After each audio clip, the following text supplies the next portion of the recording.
इस भाग में हम शेरशाह को अकबर का पथ प्रदर्शक या अकबर शेरशाह का ऋणी रहा, इस प्रश्न पर हम बात करेंगे। शेरशाह ने जो शासन व्यवस्था स्थापित करी थी वह शासन व्यवस्था प्रजा हितैषी थी और प्रजा के हितों को ध्यान में रख कर के ही उसमें परिवर्तन किए गए थे। जैसा कि ईश्वरी प्रसाद ने कहा है, भूमि संबंध में जो सुधार किए गए, अकबर के द्वारा जो सुधार किए गए वह शेरशाह के द्वारा ही प्रारंभ किए गए थे। इसीलिए शेरशाह को अकबर को शेरशाह का ऋणी माना जाता है। शेरशाह ने जो भूमि प्रबंध किया था, क्योंकि वह अपने पिता के काल में सहसराम, टांडा का और खवासपुर का जो शिकदार रह चुका था, उस समय में उसने जो एक्सपीरियंस ग्रहण करा था, उसके आधार पर जैसे ही उसके हाथ में शासन प्रबंध आया, उसने कुछ महत्वपूर्ण परिवर्तन किए थे। सल्तनत काल में भूमि पैमाइश का कार्य खत्म हो चुका था और फिरोज शाह तुगलक के समय तक तो आते आते यह पूर्ण रूप से समाप्त ही हो चुका था। शेरशाह ने सबसे पहले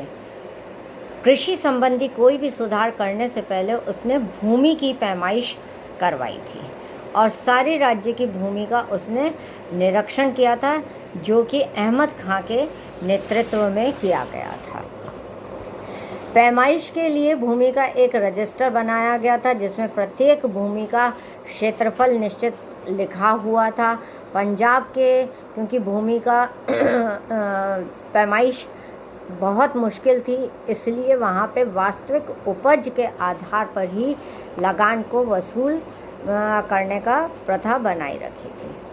पैमाइश के लिए उसने गज का प्रयोग किया था और प्रत्येक बीघा के लिए उसने भूमि को बीघा में बांटा और बीघा के लिए उसने 3600 सिकंदरी गज यानी कि 60 × 60 सिकंदरी गज का प्रयोग किया था और इसी के आधार पर खेतों को नापकर उसने रजिस्टर बनाया था। फिर भूमि की श्रेणियों का वितरण जिस प्रकार से किया गया था कि उत्तम, मध्यम और निम्न प्रकार की भूमि, और फिर इन भूमि की प्रकार के आधार पर ही कृषि कर वसूल करने का भी कृषि कर नियत किया गया था। सरकारी भूमि पर कर जो था वह उसने पूरी भूमि की उपज का 1/4 कर लेता था। यह कानून को ने माना है, जबकि पी शरण के अनुसार राज्य किसान की उपज का 1/3 भाग कर के रूप में लेता था। इसी प्रकार उसने भूमि के लिए प्रत्येक भूमि का उसने उपज के लिए अलग अलग सूचियां तैयार कराई थी, यानी कि कहाँ पे किस प्रकार की उपज होएगी, यह कार्य भूमि की टाइप के ऊपर निर्धारित किया गया था और यह कार्य बहुत मुश्किल था, जो शेरशाह ने इसको संभव बनाया। पट्टा और कबूलियत, जो मैंने आपको अभी बताया भी था कि भूमि के पट्टे उसने जारी किए थे और उस पट्टे पर कबूलियत के उन्होंने सिग्नेचर भी, प्रमाण पत्र जिसको कहा जाए, वह भी करा गया था, जिसका अर्थ था कि किसान की पट्टा में जो लिखित भूमि है वह उसी भूमि का आहरण करता है और उसी भूमि पे वह राजस्व भी देगा। इसी प्रकार उसने शेरशाह ने भूमि कर वसूलने की कई विधियां भी प्रारंभ करी थी। उसने प्राचीन पद्धतियां जो थीं वह भी जारी रखी और नई पद्धतियां जो थी वह भी उसने जारी करी। प्राचीन पद्धतियों को उसने राजपूताना और मालवा के क्षेत्र में जारी रखा था, जबकि बाकी जगह पे नई भूमि की जो पैमाइश की जो व्यवस्था थी वह उसने प्रारंभ कर दी थी। तो भूमि कर निर्धारित करने के लिए उसने गल्ला बख्श या फिर बटाई प्रथा जिसको हम कहते हैं, वह उसने लागू करी थी, जिसमें पकी हुई फसल को गांव का जो मुकद्दम हुआ करता था वह अन्य सरकारी कर्मचारियों के सामने उपज को 3 या 4 भागों में बांट देता था। उसमें से एक भाग सरकारी कर के रूप में वसूल किया जाता था और बाकी 3 भाग जो थे वह कृषक के पास में ही रहते थे। बटाई भी 3 प्रकार की होती थी। पहली होती थी कि खेत बटाई, जो खेत की उपज को काटने से पूर्व या काटने के समय जब काट ली जाती थी तब तय किया जाता था, या फिर बोई हुई उपज के अनुसार ही खेत का भाग कर लिया जाता था और भूमि का कर जो था वह उस आधार पर निश्चित होता था। दूसरा था लंक बटाई, जिसमें कृषक खेत की उपज को अन्न से भूसे को अलग करे बिना ही बांट लेते थे। फिर रसी बटाई, यह जो प्रणाली थी इसमें अन्न भूमि से जब अलग कर लिया जाता था, साहूकार और कृषक अपने मध्य में उसको बांट लेते थे। नुस्ख बटाई या कंकूत जिसको हम कहते हैं, इसके अनुसार सरकारी कर्मचारी और कृषक फसल काटने से पूर्व अनुमान लगा लेते थे और अनुमान के आधार पर ही राज्य कर वसूल करता था। इसके पश्चात जब्ती या नकद जमाई जो होती थी वह एक प्रणाली थी, जिसमें सरकार या जमींदार जो होता था वह कृषक के साथ में एक ठेका दे दिया जाता था और भूमि कर प्रत्येक बीघा के अनुसार निश्चित कर लिया जाता था। यह भूमि कर 3 वर्ष या अधिक वर्षों के लिए होता था और किसान अपनी इच्छा के अनुसार उपज को बढ़ा भी सकता था। कृषक को क्योंकि अब एक निश्चित कर देना होता था, इसलिए उपज चाहे बाढ़ के कारण ख़त्म हो गई हो या गर्मी की वजह से नुकसान हो गया हो, अब सरकार पे जिम्मेदारी नहीं होती थी और वह उसको जमा कराना होता था। सबसे अधिक जो प्रचलन में थी वह नकदी प्रणाली थी, क्योंकि किसान के लिए यह फ़ायदे की थी, क्योंकि वह अपनी उपज को बढ़ा भी सकता था और उसको एक निश्चित कर देना होता था। इसके अतिरिक्त हम देखते हैं कि शेरशाह ने भूमि कर की असमानता को नष्ट किया था। जितने भी अधिक कर थे जिसकी वजह से शेरशाह किसानों को नुकसान उठाना पड़ता था और उनका जीवन सुखमय नहीं था, उनको कष्ट लेना पड़ता था, वह सब उसने ख़त्म कर दिया था। अकबर ने अपने जब दहसाला प्रथा और भूमि से संबंधित अन्य जब कर निर्धारण की पद्धतियाँ अपनाई थी तो उसने हूबहू जो शेरशाह के समय में लागू की गई थी उसी ही प्रथा को अपने समय में भी लागू किया था। वार्षिक पैमाइश कराई थी, जागीरदारी प्रथा जो थी, जागीरी प्रणाली जो थी उसको उसने समाप्त कर दिया था। अभी तक जिस प्रकार से भ्रष्टाचार जो बढ़ रहा था, जिसके आधार पर जब मर्ज़ी होती थी और जितनी मर्ज़ी होती थी उतना कर वसूला जाता था, वह सब अकबर ने अपने प्रबंध में हूबहू अपना लिया था। तो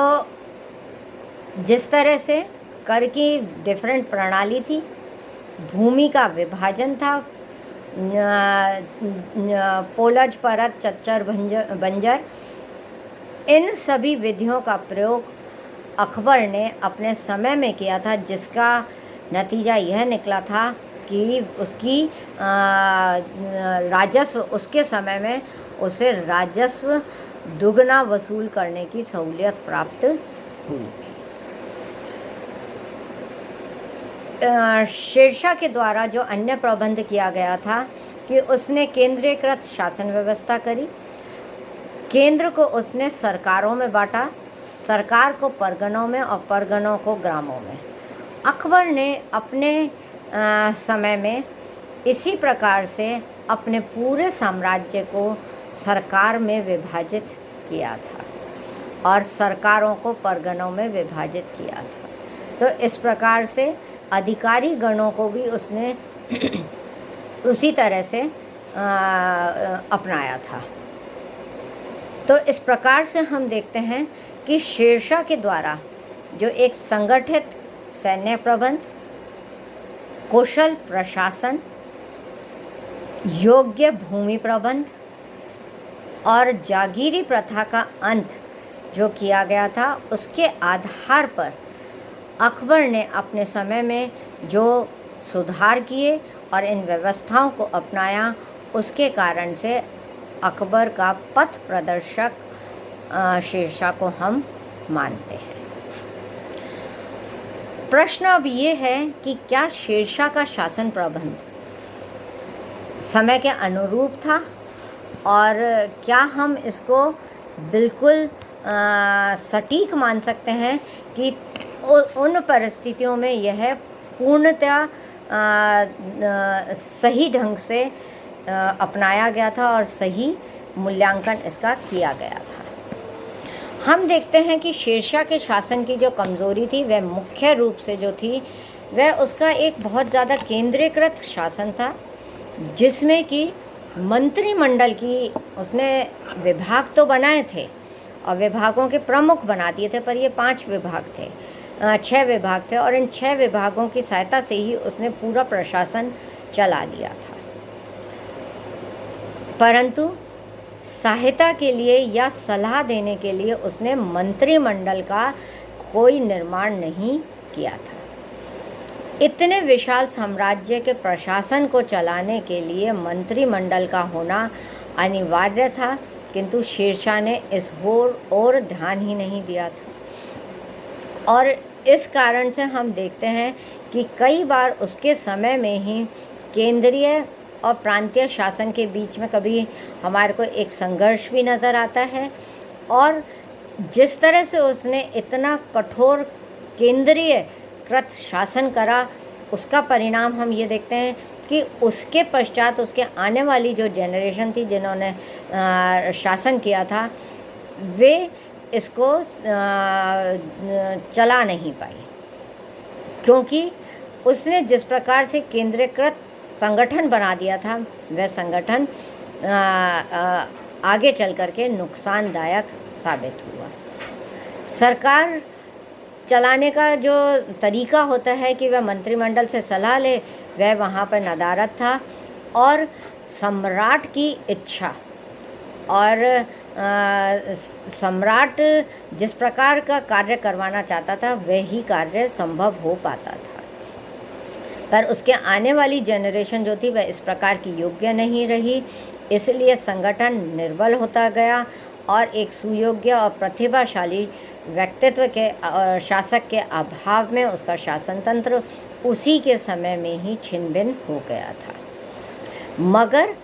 उसके शासन की जो महत्वपूर्ण विशेषताएं थी, उन विशेषताओं को अकबर ने अपने समय में अपनाया था और उसको कंटिन्यू करा था। हम देखते हैं कि शेरशाह के द्वारा चलाए गए जो सिक्के थे और जो मुद्रा का, चांदी की मुद्रा का उसने जो वैल्यू निश्चित करी थी 180 ग्रेन, वह मुग़ल शासकों के आने वाले समय में भी यही ग्रेन निश्चित रहा था। तो शेरशाह को हम कई मायनों में उसको अकबर का पथ प्रदर्शक मान सकते हैं और उसके द्वारा जारी किए गई व्यवस्थाएं आगे आने वाले मुग़ल शासकों को भी राह दिखाती रहीं और उसी के आधार पर शासन का निर्धारण और व्यवस्थाएं निश्चित की गईं। Thank you.